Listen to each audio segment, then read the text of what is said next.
우리 지난 주일 철학기도 때는 요셉의 인생의 사칙 연산에 대해서 말씀을 생각했습니다. 오늘은 다윗 인생의 사칙 연산을 살펴보려고 합니다. 수학에도 플러스 마이너스 곱하기 나누기가 있듯이 우리 인생에도 반드시 이 과정을 하나님이 거치면서 영적으로 우리를 성장시켜 가시는 것입니다. 다윗은 우리가 잘 아는 것처럼 이새의 막내 아들, 8번째 아들이었습니다. 형들에게도 인정받지 못했고 아버지 이새에게도 다윗은 인정받지 못했습니다. 사무엘을 청해서 오늘 다윗의 집 자녀들 가운데서 8자녀 가운데서 한 명을 왕으로 세운다고 이 사무엘 선지자의 통지를 받고 이 이새는 7 아들들은 다 집에서 대기시켜 놓고 말째 아들 다윗은 너는 양이나 치러 가라 이렇게 보냈습니다. 이 말은 바로 뭐예요? 다윗은 아버지 이새가 볼 때도 이거는 깜이 아니요, 왕감이 아니었어요. 그런데 하나님은 다윗을 이스라엘의 왕으로 세우시게 되죠. 어째서 그렇습니까? 아버지의 양무리를 치는데 너무 성실하게 치는 것을 보셨어요. 곰이나 사자가 와서 새끼를 움키면 목숨 걸고 덤벼들어서 곰을 쳐주고 사자의 입을 찢고 그 양새끼를 건져냈습니다. 이걸 하나님이 보시고 저 다윗에게 내 백성, 내 양떼인 이스라엘 백성을 맡기면 잘 목자로서 잘 치겠구나. 그래서 다윗을 사울 왕을 이어서 2대 왕으로 세우기를 작정하셨습니다. 그리고 사무엘 선지자를 보내서 기름 부으셨죠. 바로 사무엘상 16장 13절 읽어볼까요? 시작. 사무엘이 기름 뿔병을 가져다가 그의 형제 중에서 그에게 부었더니 이날 그 이후로 다윗이 여호와의 영에게 크게 감동되니라. 사무엘이 떠나서 라마로 가니라. 아멘. 자, 이것이 다윗 인생의 플러스 과정. 예. 이새 말째 아들, 아버지에게도 인정받지 못하고 형들에게도 인정받지 못하고 그저 양이나 치는 들판에 버려진 목동 출신인데 하나님은 다윗을 이스라엘의 왕으로 세우십니다. 자, 그 이후에 이스라엘 나라에 이 블레셋이 쳐들어옵니다. 그리고 구척장사 골리앗이 나타나게 되죠. 이 골리앗은 키가 2m 92, 아주 거인이죠. 옛날 우리 이봉걸 장사보다 훨씬 더 큰 키입니다. 이 골리앗이 쳐들어와서 서로 이스라엘 백성들과 서로 마주 대하고 있는데 이 골리앗이 말합니다. 번거롭게 우리 서로 전면전을 할 필요가 뭐냐? 대표 한 명씩 싸우자. 그래서 우리가 이기면 너희가 우리 종이 되고 너희가 이기면 우리가 너희 종이 되겠다. 그리고 이제 골리앗이 블레셋 대표로는 자기, 이스라엘 대표로 누가 나오라는 거죠. 근데 워낙 덩치도 크고 목소리도 찌렁찌렁 하니까 이거 뭐 나가면 한 주먹 걸어도 안 되니까 아무도 나갈 생각하지 않고 사울 왕부터 시작해서 모든 이스라엘의 장수들이 완전히 기가 죽어가지고 있습니다. 그러니까 이 골리앗은 더 기세등등해가지고 40일 동안을 나와서 하나님의 군대를 모욕합니다. 너희가 믿는 하나님이 전능하신 하나님이냐? 그러면 나와봐라. 나하고 이길 자 있으면 나와봐라. 이렇게 하나님의 군대를 모욕하는데 아무도 죽을까 싶어서 나가는 사람이 없어요. 하나님은 이스라엘 나라에 큰 문제를 던져놓으시고 누가 믿음으로 반응하는가 그걸 숨죽여 보고 계시죠. 누가 정말로 나를 의지하고 목숨 걸고 나가느냐 숨죽여 보고 계시고 있는데 40일 동안 그렇게 하나님의 군대를 모욕해도 어느 누구도 나가는 사람 없어요. 근데 이 다윗은 사실은 군인으로 차출될 나이가 아니에요. 근데 형들이 거기에 전쟁에 나가 있기 때문에 형들 도시락을 갖다 주기 위해서 아버지의 신부로 모로 지금 거기 갔어요.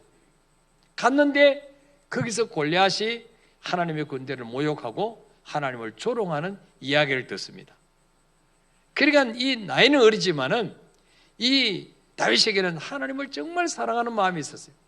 그걸 듣는 순간에 가슴이 막 피가 거꾸로 솟는 것 같아요. 그래서 내가 나가겠다.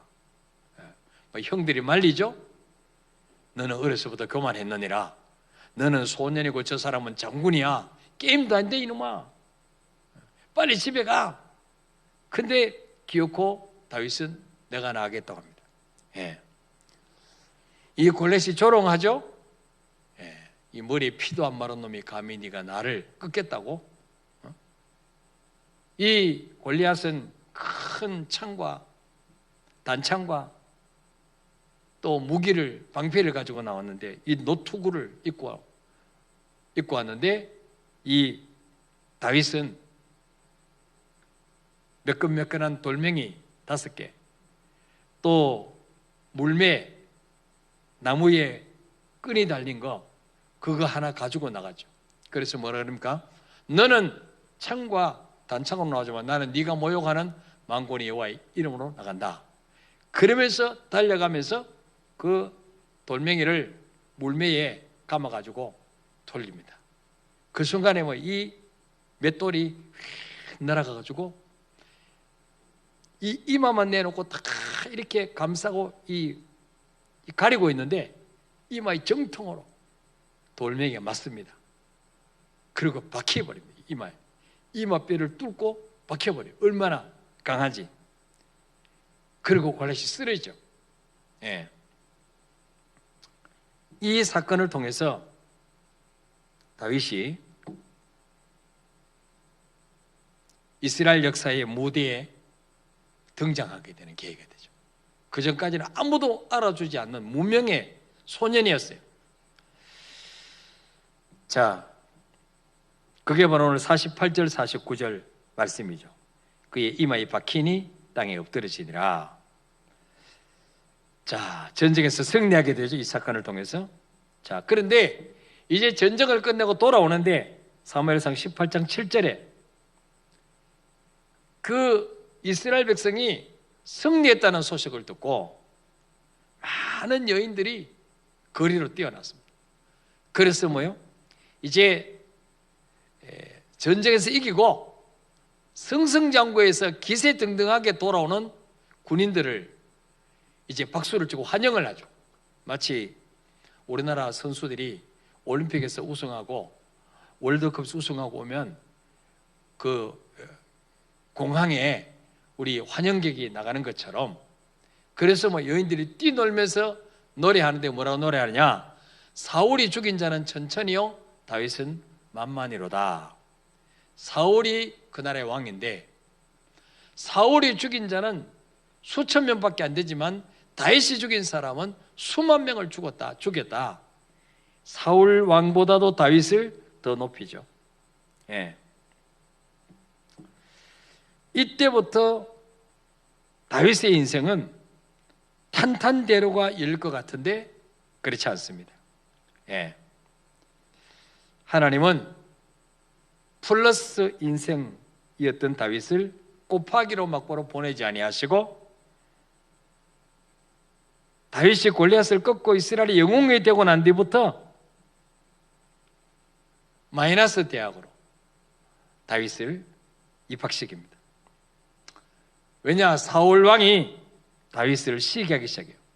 자, 사무엘상 18장 9절 볼까요? 시작. 그날 이후로 사울이 다윗을 주목하였더라. 여인들이 자기보다 다윗을 더 높이는 걸 보고 시기심에 질투가 났어요. 그때부터 다윗을 주목했다. 죽일 궁리를 했다는 거죠. 그때부터. 예. 자, 10절 11절 볼까요? 그 이튿날 하나님께서 부리시는 악령이 사울에게 힘있게 내리매 그가 집안에서 정신없이 떠들어대므로 다윗이 평일과 같이 손으로 수금을 타는데 그때 사울의 손에 창이 있는지라 그가 스스로 이르기를 내가 다윗을 벽에 박으리라고 사울이 그 창을 던졌으나 다윗이 그의 앞에서 2번 피하였더라. 보세요. 이 사울이 자기보다 다윗의 인기가 올라가자 시기했습니다.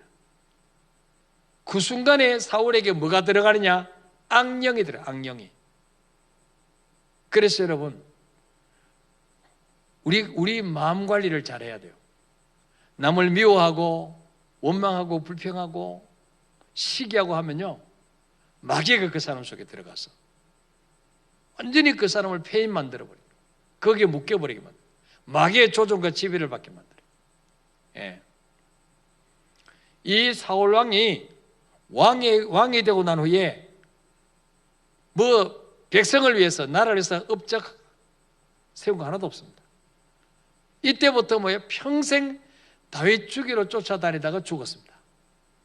사울 인생이 비참하죠. 왜 그렇습니까?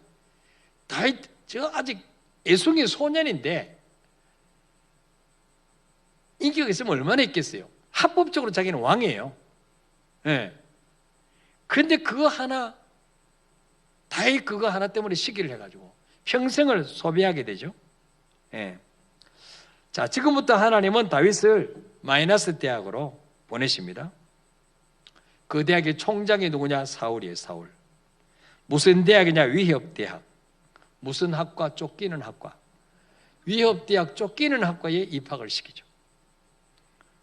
그때부터 다윗은 도망자의 신세가 돼요. 자, 사무엘상 19장 1절 2절 읽어볼까요? 시작. 사울이 그의 아들 요나단과 그의 모든 신하에게 다윗을 죽이라 말하였더니 사울의 아들 요나단이 다윗을 심히 좋아하므로 그가 다윗에게 말하여 이르되 내 아버지 사울이 너를 죽이기를 꾀하시느니라. 그러므로 이제 청하노니 아침에 조심하여 은밀한 곳에 숨어 있으라.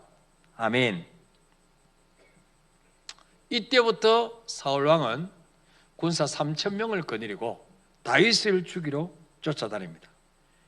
다윗은 15년 동안 쫓기는 몸이 되어서 사울 왕을 피해서 도망다닙니다. 이때 다윗의 하루하루가 늘 불안하고 잠을 잘 수가 없겠죠. 여러분 한 명이 여러분을 죽이려고 칼을 품고 여러분 미행하고 따라다녀 보세요. 잠이 오겠습니까? 그런데 3,000명이 군사 3,000명이 다윗을 쫓아다녀요. 백성들에게 그 도시에 그 지역에 다윗이 나타나면 신고해라. 신고 안 하면 죽이겠다. 그러니까 이 다윗이 얼마나 불안에 쌓여있겠습니까? 그래서 다윗은 그 15년 동안을 늘 주님 바라보고 기도했어요. 그것이 시편에 기록되어 있습니다. 다윗의 그 탄식하면서 부르짖는 기도 내용이. 자, 시편 59편 우리 1절부터 4절 한번 읽어볼까요? 시작. 나의 하나님이여 나의 원수에게서 나를 건지시고 일어나 치려는 자에게서 나를 높이 드소서. 악을 행하는 자에게서 나를 건지시고 피 흘리기를 즐기는 자에게서 나를 구원하소서. 그들이 나의 생명을 해하려고 엎드려 기다리고 강한 자들이 모여 나를 치려하오니 여호와여 이는 나의 잘못으로 말미암음이 아니요 나의 죄로 말미암음도 아니로소이다. 내가 허물이 없었으나 그들이 달려와서 스스로 준비하오니 주여 나를 도우시기 위하여 끼어 살펴 주소서. 아멘. 이에 보니까 다윗이 뭐라고 고백합니까? 하나님이여 나의 원수에게서 나를 건져주시고 이런 나를 치려는 자에게서 나를 높이 드소서. 그들이 나의 생명을 해하려고 엎드려 기다리고 3절에 강한 자들이 모여 나를 치려하오니 여호와의 이는 나의 잘못으로 말미암도 아니요 나의 죄로 말미암도 아니로소. 다윗이 잘못한 거 하나도 없어요. 다윗은 이스라엘 백성들을 멸망의 위기에서 목숨 걸고 건진 구국공신이에요. 엄밀하게 따지면 다윗이 없었으면 이스라엘은 패배하고 사울 왕은 골리앗 손에 죽었을 거예요. 이 다윗은 사울에게 있어서 생명의 은인이에요. 이스라엘을 건진 사람이에요. 전혀 다윗에게 잘못한 게 없어요. 또 죄 때문에 지금 쫓겨다니는 게 아니에요. 다윗이 4절에도 내가 허물이 없으나 그들이 달려와서 스스로 준비하오니 주여 나를 도우시기 위하여 깨어 살피소서. 다윗에게 무슨 죽일 만한 허물이 있어서 도망다니면 더 억울하죠. 아무 허물도 없는 거죠. 여러분, 이 우리 인생에도 이럴 때가 있어요. 분명히 내가 잘못한 건 없는데 누명을 쓰고 다른 사람 때문에 내가 고통당하고 보증 잘못 써줬다가 살림 다 날리고, 네. 뭐 그런 분 있잖아요. 네. 근데 이 가운데 하나님의 계획이 있다는 거죠. 네. 자, 그 다음에 시편 57편 1절 2절 볼까요? 시작. 하나님이여 내게 은혜를 베푸소서. 내게 은혜를 베푸소서. 내 영혼이 주께로 피하되 주의 날개 그늘 아래서 이 재앙들이 지나가기까지 피하리라. 내가 지존하신 하나님께 부르짖으며 곧 나를 위하여 모든 것을 이루시는 하나님께로다. 아멘. 다윗이 이때 할 수 있는 것은 기도밖에 없습니다. 하나님이여 내게 은혜를 베푸소서. 은혜를 베푸소서. 내 영혼이 주께로 피하되 주의 날개 그늘 아래서 이 재앙들이 지나가기까지 피하리다. 이 재앙이 언제 끝날는지 기약이 없어요. 하나님이 다윗아 조금만 참아라, 3년 후면 해결해 줄게, 그랬으면 얼마나 견디기 쉬웠을까요? 가지고 3년만 참자. 근데 아무 하나님 응답이 없어요. 이때 미치는 거지. 이때 이제 하나님 우리에게 야 지금 너 고난 당할 거야, 좀 참아, 1년 후면 내가 해결해 줄게. 그럼 누가 못 참겠어요?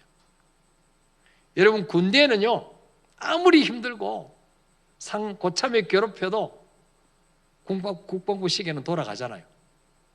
요즘 18개월 하면 제대한다, 그게 있기 때문에 참을 수 있어요. 근데 인생에 어려울 이때는 말이죠, 기간이 없어요. 기간이 하나님밖에 몰라. 그러니까 얼마나 견디기 힘들겠어요. 자, 시편 56편 또 1절부터 5절까지 보니까 하나님의 내게 은혜를 베푸소서.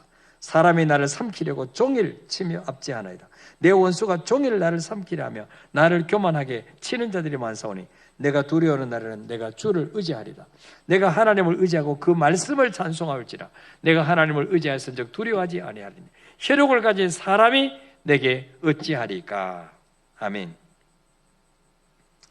다윗이 이 어려운 가운데서도 기다리고 이길 수 있었던 비결은 뭐예요?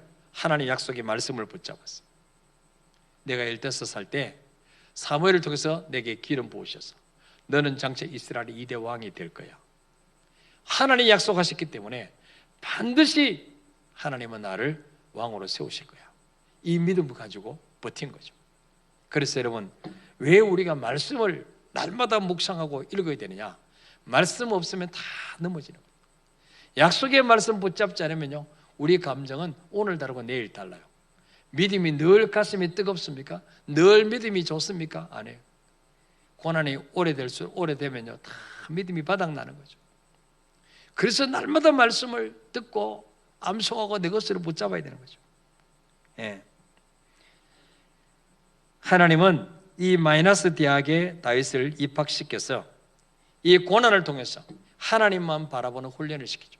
바로 이스라엘 백성들이 40년 동안 광야에서 하나님만 바라보는 훈련을 시키듯이 여기서 하나님 바라보는 훈련을 시킵니다. 예. 믿음의 그릇을 준비시키는 과정이죠. 시편 56편 8절에 보니까 나의 유리함을 주께서 계수하셨사오니 나의 눈물을 주의 병에 담으소서. 이것이 주의 책에 기록되지 아니하였나이까. 나의 유리함, 여기저기 정처 없이 도망다니는 그 유리함을 주께서 헤아리셨으니, 계수하셨으니, 세고 계시오니 나의 눈물을 주의 병에 담으소서. 여러분, 이 15년 동안 다윗이 흘린 눈물이 얼마나 많을까요? 예? 이걸 하나님 기억해 달라고 기도하는 거죠. 예. 자, 그런데 이 빼기 대학에 보내셔서 15년을 이런 철저한 연단 훈련 낮추시고 낮아지는 훈련, 겸손한 훈련 시키시고 드디어 하나님께서 사울을 처리하십니다. 다윗이 사울을 죽일 수 있는 기회가 2번 있었는데 하나님께서 기름 부으신 종이기 때문에 하나님께 맡겼습니다. 심판을. 부하들은 장군님 지금의 기회입니다. 하나님 주신 기회입니다. 2번 찌를 것도 없습니다. 내가 한 방에 죽여버리겠습니다. 왜? 다윗이 숨어있는 굴 속에 들어가지고 잤거든요. 사울이. 그냥 죽일 수 있죠. 또 숨어있는 굴에 와서 또 떡 놓거든요. 뒤에서 그냥 칠 수 있어요. 근데 다윗이 하나님이 심판하시도록 기다렸습니다. 이걸 하나님이 귀히 보시는 거죠. 원수 갚는 것은 하나님께 있다. 내가 갚으면 시원할 것 같은데 부작용이 생겨요. 하나님이 처리해 주셔서 기다리는 거죠. 그러면 하나님이 깔끔하게 처리하시고 부작용 없도록 처리하시죠. 자, 사무엘상 31장 6절에 블레셋이 쳐들어왔을 때 길보아 전투 때 사울과 그의 세 아들 또 무기를 들고 방패를 들고 이 사울을 지키던 모든 자, 그의 모든 사람이 다 그날 함께 죽었더라. 하나님이 그 사울 왕의 자손들 중에서 행여나 다윗에게 복수하는 사람은 없도록 가문을 썰어버린다. 가문을 깔끔하게 썰어버린다. 한 날에 다 죽여버려요. 그리고 사무엘하 5장 4절에서 5절까지 보니까 다윗의 나이가 30살 되었을 때 하나님이 왕위에 올리셔서 40년을 다스리게 하십니다. 15년을 훈련시킨 후에 40년을 누리게 하십니다. 뿐만 아니라 역대상 29장 28절에 보니까 다윗이 나이 많아 늙도록 부하고 존귀를 누리다가 죽음에 그의 아들 솔로몬이 대신하여 왕이 되니라. 이 훈련 과정을 다 거친 후에 믿음의 그릇이 준비됐을 때 하나님이 다윗에게 복을 쏟아부으시는데 늙도록 부하고, 보통 부자면은 사람들에게 손가락질 받는데 다윗은 존경을 받았다. 존경받다가 죽음에 다윗 당대로 부경화 끝나지 아니하고 다윗이 죽고 나니 그 아들 솔로몬이 이어서 이스라엘의 왕이 됩니다. 솔로몬이 죽고 나니까 또 그 아들 다윗의 후손이 계속해서 남쪽 유다의 왕이 됩니다. 왕이 끊이지 않게 하시죠. 이게 가혹하고 혹독한 빼기 과정을 보낸 후에 하나님이 다윗에게 주신 곱하기 과정이죠. 그리고는 뭡니까? 다윗의 나누기 과정. 자, 이렇게 다윗이 누린 축복을 후대에게 물려주죠. 그래서 후대들도 다윗 덕보게 만듭니다. 열왕기하 19장 34절에 보니까 히스기야 왕 때에 사네립이 쳐들어와서 포위하고 있습니다. 18만 5천 명이 포위하고 풍전등화 위기에 있습니다. 히스기야가 하나님께 기도할 때 하나님 말씀합니다. 내가 나와 나의 종 다윗을 위하여 이 성을 보호하여 구원하리라. 하나님이 예루살렘을 지키시는 이유도 뭐예요? 내 종 다윗 때문에 내가 지켜주마. 히스기야 왕도 누구 덕 봤어요? 다윗 덕을 봤어요. 그 다음에 열왕기하 20장 6절에도 내가 네 나라를 15년을 더할 것이며 내가 너와 이 성을 아수르 왕의 손에서 구원하고 내가 나를 위해 또 내 종 다윗을 위함으로 이 성을 보호하리라 하셨다 하라. 곳곳에 보면 내 종 다윗 때문에 지켜주겠다, 이런 말씀이 계속해서 나와요. 여러분도 여러분 때문에 여러분 자손들을 하나님이 지켜주시겠다, 이런 복을 유산으로 물려주고 가시기를 바랍니다. 그리고 결정적으로 다윗은 죽었지만 마태복음 1장 1절에 보니까 다윗의 자손과 누가 오십니까? 예수 그리스도가 오십니다. 예수 그리스도가 다윗의 허리에서 다윗의 후손으로 이 땅에 오십니다. 그래서 뭐요? 인류를 구원할 예수 그리스도가 다윗을 통해서 이 땅에 오시게 만든, 그래서 누구 예수를 믿는 자는 다 복을 받는 그런 나누기 인생을 살게 만드십니다. 이것이 다윗의 인생입니다. 여러분, 우리 삶 속에 늘 플러스만 있으면 교만해지겠죠. 하나님은 곱하기를 주시기 전에 반드시 뭘 주신다고요? 마이너스 빼기 대학에 입학시켰어. 교만을 깨뜨리시고 욕심을 깨뜨리시고 낮추는 훈련을 시킵니다. 믿음 마음껏 부어주셔도 하나님 버리고 세상에 빠지지 않을 정도의 믿음의 그릇을 준비하는 시간을 주시는데, 이 빼기 대학에서 많은 사람들이 넘어지고 하나님 떠나고 버티지 못하는 거죠. 이때 기도와 말씀을 붙잡고 잘 이겨내면 이걸 통과하는 자에게 하나님이 곱하기 세우시죠. 그래서 이 빼기 대학에 입학했을 때 잘 버티시는 저와 여러분이 되시기를 바랍니다. 자, 우리 찬양하고 기도하겠습니다.